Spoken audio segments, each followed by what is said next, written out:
नाजरीन जिसलै कोई यो वीडियो के ऊपर मैं गोजरी प्रोग्राम शुरू कियो अक्सर दोस्त और रिश्तेदार जड़ा मुझ अरसा तो बाद जिनकी मेरे नाल मुलाकात होती वै बड़ी खुशी को इजहार करें क्योंकि चंगो कियो तो गोजरी में गल करनी शुरू की लेकिन नाल ही एक रिग्रेट भी वै उनको अफसोस भी वै वे कहें यार अगर 20-22 साल पहले तो गोजरी में गल करनी शुरू की वै बतौर सहाफ़ी तो गुजर कौम की भी और गुजर ज़ुबान की भी बहुत वसी खिदमत हो जाती। अब क्योंकि उस दौर के बिच उस वक्त जिसले मैं काम शुरू किया एज ए प्रोफेशनल जर्नलिस्ट उसले वीडियो थो नहीं और अखबार में काम करना पुआ थो तो अगर वो अखबार में गोजरी में लिखते रहता हूँ तो फिर वो लिखने वालों भी और पढ़ने वालों भी दो एक ही बंदो व्या और उसको कोई असर है कोई इम्पैक्ट है वो नहीं हो सके। तो हम इस चीज़ ना पूरा समझें कि तुमने अगर गल करनी है पावर के नाल गल करनी सोसाइटी के नाल गल करनी फिर उस जुबान में गल करनी पवेगी जिस जुबान ना थारे तो अलावा बाकी लोग भी समझ सकें। तो मैं सहाफ़त शुरू की अंग्रेज़ी के भी शुरू की अंग्रेज़ी में कामकाज में करना शुरू किया लेकिन मैंने चेतो आयो कई बारी मैंने याद आवा वह पिछली गल के मेरा गुजर होने के ऊपर शक हो गया उसले और बाकायदा तौर के ऊपर एक पुलिस का लेवल की जिस तरह एक जांच पड़ताल व इन्वेस्टिगेशन वह शुरू हुई। बहुत सारे लोगों ने क्यों कि मालूम करो कि यो कोई ज़बरदस्ती तो नहीं बंदो बैठो वो जड़ो अपना अपना पोजीशन करे करे बतौर गुजर हालांकि मैं हालें कोई अपनी कहे इस किस्म की चीज़ का स्टोरी या सो कियो नहीं तो कि जिसमें क्लेम करता हूँ कि वो गुजर हाँ लेकिन लोग या जानना चाहें था कि यो गुजर है भी है या नहीं है। आज यही दिलचस्प कहानी हूँ तुमने सुनाऊंगा। मेरा नाम जफ़र चौधरी है। मैं आज तो कोई 5-7 एपिसोड पहले की गल है मैं थारे नाल गल की थी कि हमारा कबीला के बिचों बेशुमार लोग डॉक्टर इंजीनियर और भी ऑफिसर आर्टिस्ट साइंटिस्ट बड़ा बड़ा ओहदा के ऊपर फायज हो गया बड़ी मेहनत है लेकिन आज तो 25-30 साल पहले तो हम इस चीज़ को तस्वर नहीं था कर सकें। यह चीज़ मानी जाती कि भाई डॉक्टर भी लड़का बन लग गए इंजीनियर भी बन लग गए मास्टर भी बन लग गए लेकिन कोई कह के भी कोई कॉलेज को प्रिंसिपल बने हुआ है या कोई यूनिवर्सिटी को वाइस चांसलर बन गया हुआ है यह चीज़ है जी या उसका तो हम तस्वर नहीं था कर सकें। कोई कार्डियोलॉजिस्ट गुजर है कोई ऑप्थेल्मोलॉजिस्ट गुजर है कोई पेडियाट्रिशियन गुजर है या आज तो 30 साल पहले तो हम इसना नहीं था एक्सेप्ट कर सकें हालांकि डॉक्टर था उस वक्त। और कोई HOD है कोई चीफ इंजीनियर है जिसके अंडर 500 लोग काम करा करें वो गुजर है यह चीज़ उसला नहीं थी तस्वर की जा सके। आले भी ज़िंदगी का बहुत सारा इस किस्म का आयाम है बहुत सारी फैकल्टीज़ हैं बहुत सारी ऐसी चीज़ हैं जिसके बीच पुजना बाकी है। लड़का आर्टिस्ट बनने लगा पायलट बना करने लगा हुआ तो लेकिन तुम दुनिया में नज़र घुमा के तको वो चाहे जापान व चाइना व रशिया है यूरोप का बहुत सारा मुबालक है इंग्लैंड है अमेरिका है। हमारा कबीला का बेशुमार लोग लड़का लड़की या तो तालीम का एतबार के नाल या किसी कामकाज का लिहाज के नाल इन मुल्कों के बीच फैले हुए हैं। गुजरां को आज अपनों एक डायस्पोरो है जिसकी एक स्ट्रेंथ है और ये लोग जिस तरह दुनिया के बीच फैला रहेगा दुनिया के बीच जाता रहेगा काम करता रहेगा तो ये बाकी जड़ी फैकल्टीज़ हैं अनएक्सप्लोर्ड जिनके बीच हाले तक गुजर नहीं पूछ सके यकीनन ये उत भी पुजेगा। लेकिन अज अगर तुमने कोई कहे आज का दौर में कि भी फलानो कोई गुजर लड़को है वो स्पेस साइंटिस्ट है या वो न्यूक्लियर साइंटिस्ट है या वो किधर रॉकेट दड़ावा करे लोगों को तो फिर रुक गए थोड़ो पूछ लेना पुआ किसी को कि यार पतो लाइयो वो वाकई गुजर है या नहीं है। तो वो एक एनेक्डोट है कि भी जिसले मैं सहाफ़त शुरू की आज तो कोई 22 साल पहले उसले शायद मेरा तो पहले अंग्रेज़ी मेन स्ट्रीम जर्नलिज्म के बिच किसी ने या तो सस्टेनेबल तरीका नाल लंबा तरीका नाल काम नहीं किया उन लोगों जिसले उन लोगों लिखन तो मेरा ना के नाल आवे तो मैं तमना पिछला 2-3 एपिसोड में बताया कि 6-8 महीना लग गया मैंने अपनी बाई लाइन है जी वह अर्न करता करता कि भी उनका स्टोरी लिखूँ उसके ऊपर मेरा ना आवे जिसले वो ना आन लोगों तो लोग जरा पढ़ने वाला था वे पढ़ने लगा ना के नाल लिखो जा तो चौधरी तो वे कहें कि भी यार पतो लाओ कि यो कोई चौधरी लिखना ही जड़ो यो काफ़ी नहीं है किसी को गुजर होने वास्ते क्योंकि उन दिनों में चौधरी रमज़ान साहब वह था मिनिस्टर था नेशनल कॉन्फ्रेंस की गवर्नमेंट में तो शुरू में जिसले वे 96 में मिनिस्टर बनया था तो अक्सर उन वास्ते लोग कहें था कि यो एक गुजर आ गया कुपवाड़ा तो बहुत बड़ी गल होगी मिनिस्टर बन गया लेकिन बाद में पता चलो कि वे कश्मीरी था वे गुजर नहीं था चौधरी रमज़ान साहब। इसी तरह इन्हें क्या कोई इसको भी पता ला लो कि भाई यो लड़को कौन है कोई इसी तरह आर्जी है या कोई जाली स्टेट्स या जी है ST सर्टिफिकेट है वादे नहीं बना के बैठे हो हालांकि सहाफ़त जैसी चीज़ वास्ते है या पढ़ लिखने वास्ते है उसकी सर्टिफिकेट की ज़रूरत नहीं होती लेकिन एक बड़ी तहकीक जी है वह एक बड़ी इन्वेस्टिगेशन चली। मैं शुरू का दिन में और आज तक भी अगर तुम देखें तो तुम यही चीज़ पावेंगा मैं अपना जित तक मेरा प्रोफेशन को सवाल है उसमें अपना मैं कदे अपनी आइडेंटिटी है जी वह प्रोजेक्ट नहीं की मतलब एज ए गुजर मैं अपना कदे प्रेजेंट नहीं कियो और एज ए मुस्लिम भी जड़ो है वो मतलब उस तरह चीज़ नहीं हो सकती, क्योंकि अगर हम तुम अपना आइडेंटिफाई करेंगे कि मैं सिर्फ गुजर का इशूज़ के ऊपर काम करना हूँ या मैं सिर्फ मुस्लिम का इशू के ऊपर काम करना है, फिर तुम मेन स्ट्रीम जर्नलिस्ट नहीं रहता। मेन स्ट्रीम जर्नलिस्ट वो है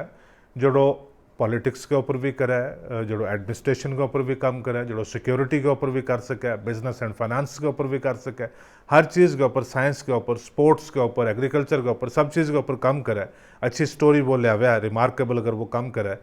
तो जो पढ़ने वाला वे खास करके जो पावर के बिच लोग हैं, क्योंकि जर्नलिज्म को यो कम है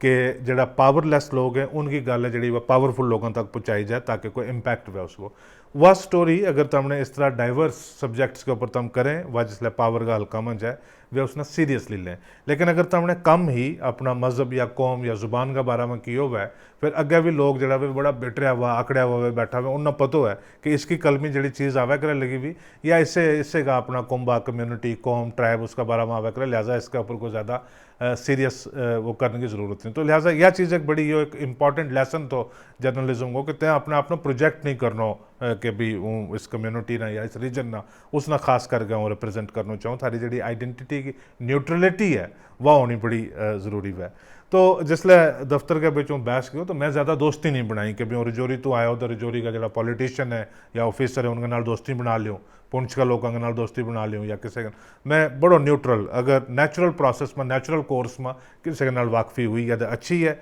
अगर नहीं है तो किसी के कोल हूँ नहीं गयो उसने दसन वास्ते कि जी हूँ गुजर हाँ हूँ फलानी जगह तू आया हूँ जर्नलिस्ट बन गयो और तुम मैंने हूँ इस तरीके के नाल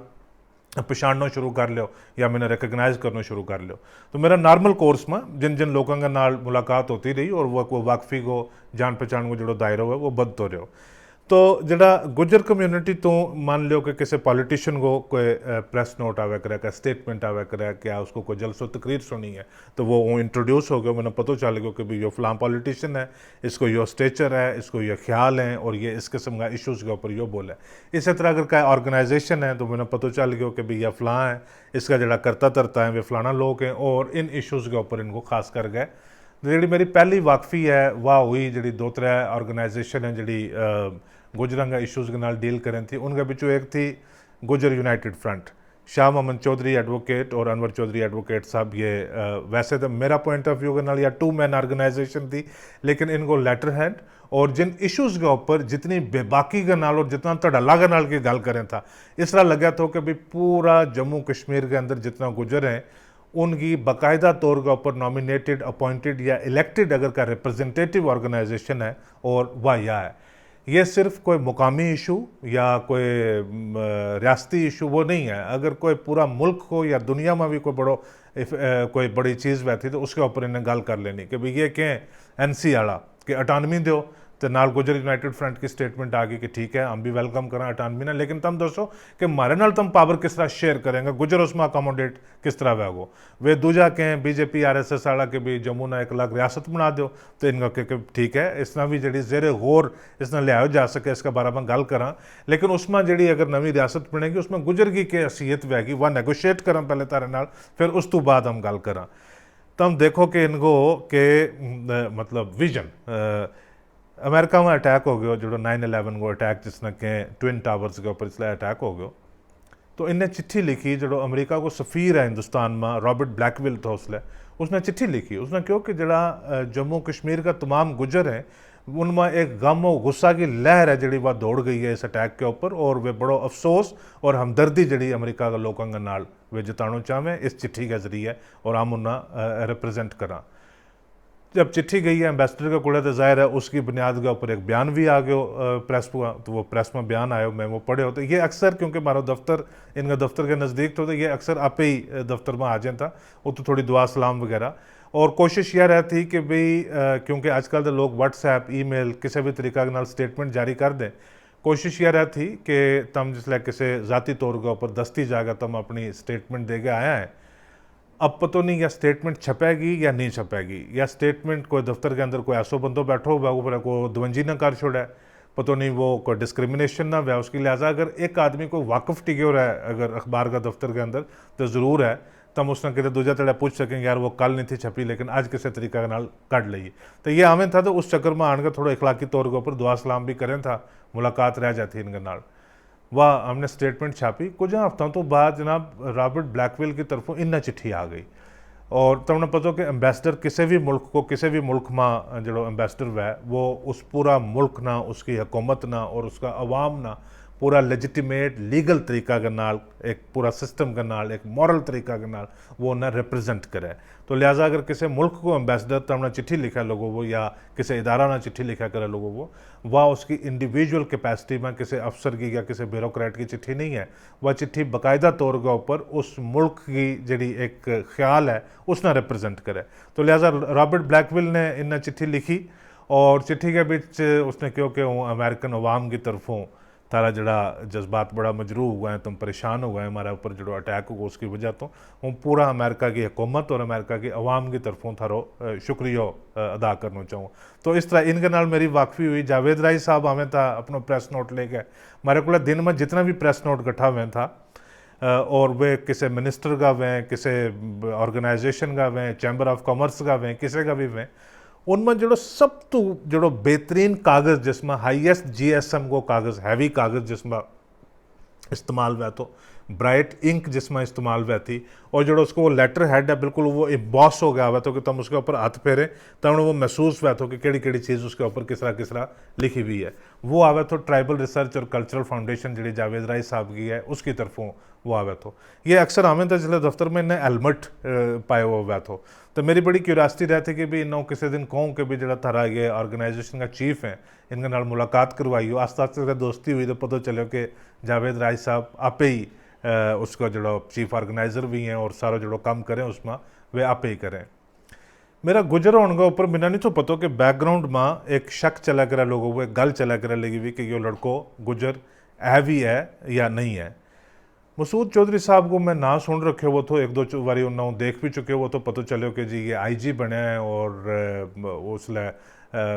इसमें क्राइम में भी था लेकिन उस तो पहले शायद ये शेर कश्मीर अकेडमी के बीच उसका डायरेक्टर था। तो बतौर डीआईजी जम्मू कठुआ में ना देखो तो किधर लेकिन कोई वो नहीं थी वाकफी नहीं थी। इतना बिना पता हो कि भी बड़ा गुजर प्रस्त वगैरह वगैरह गुजर सेंटर ही बने कर उसका बारे में भी मैं सुने तो एक बारी शुरू की गल है शायद एक पुलिस को एक सब इंस्पेक्टर तो हमारा दोस्त हो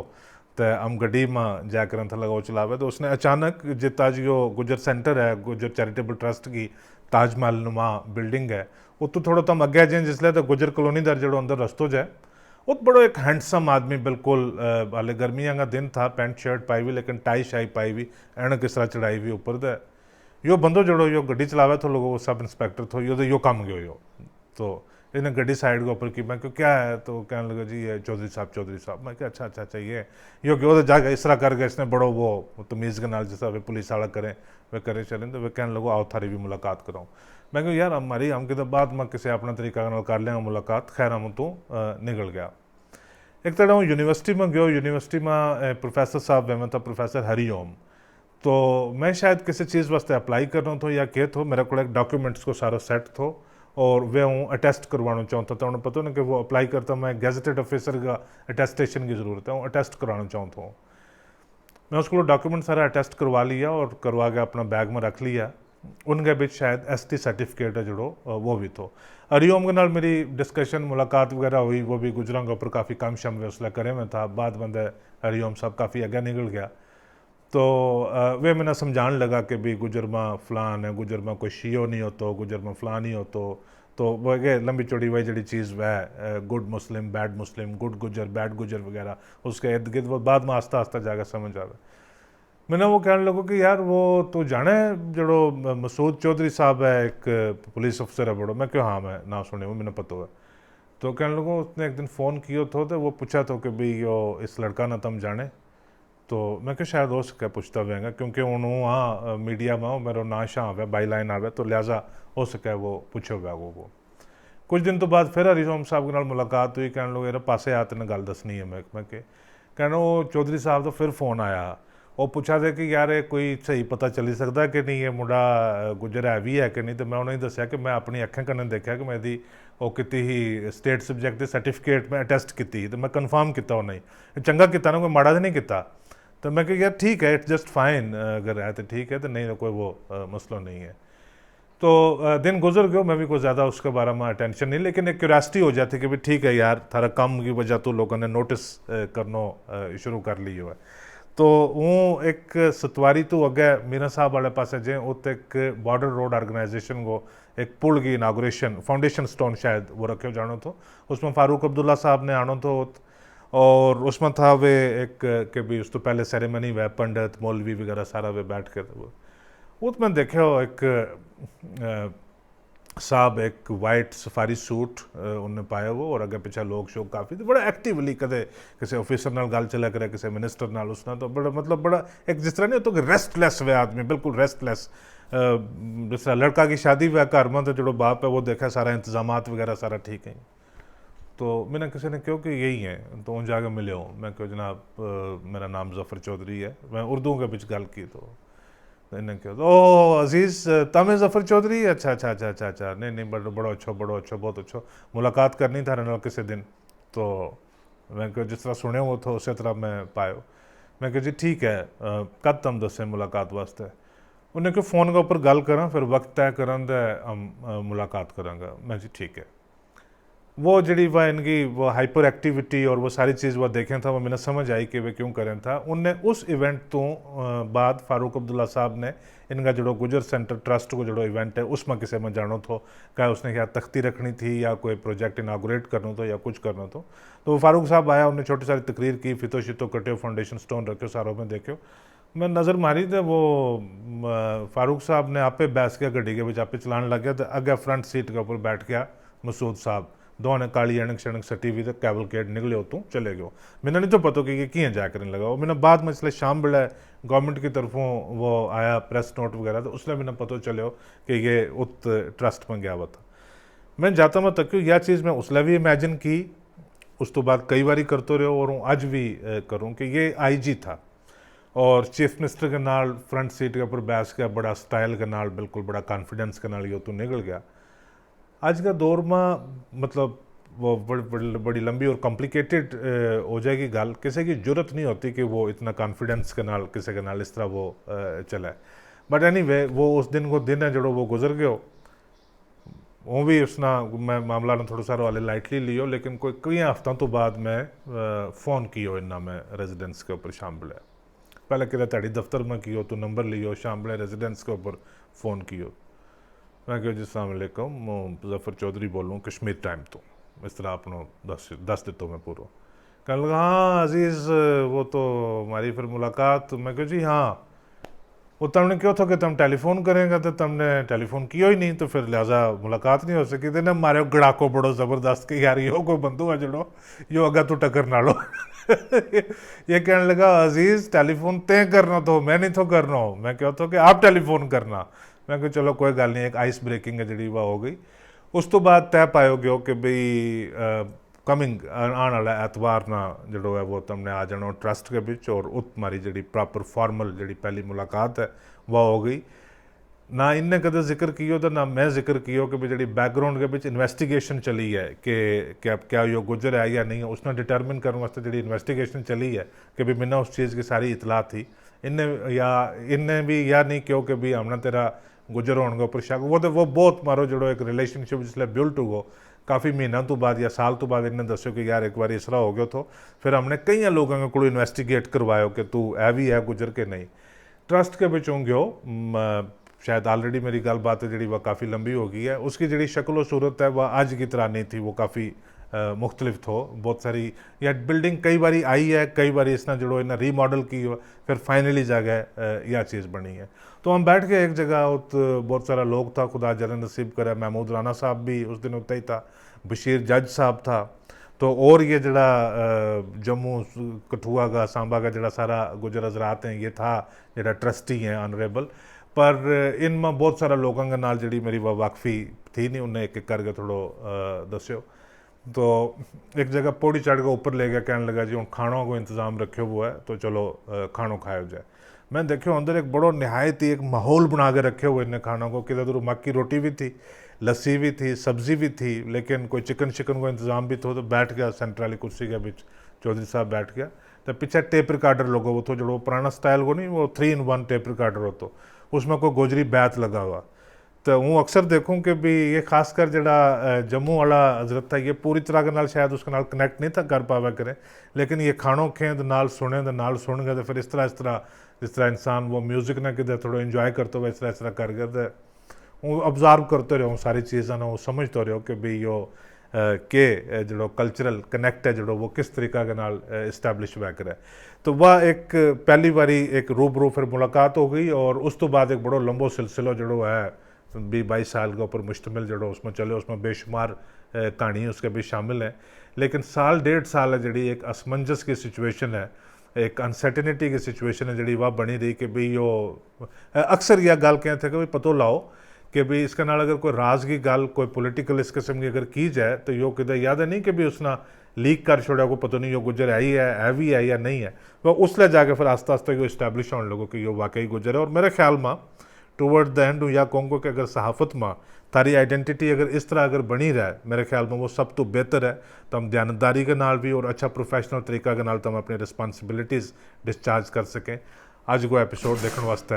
हमेशा की तरह बहुत शुक्रिया।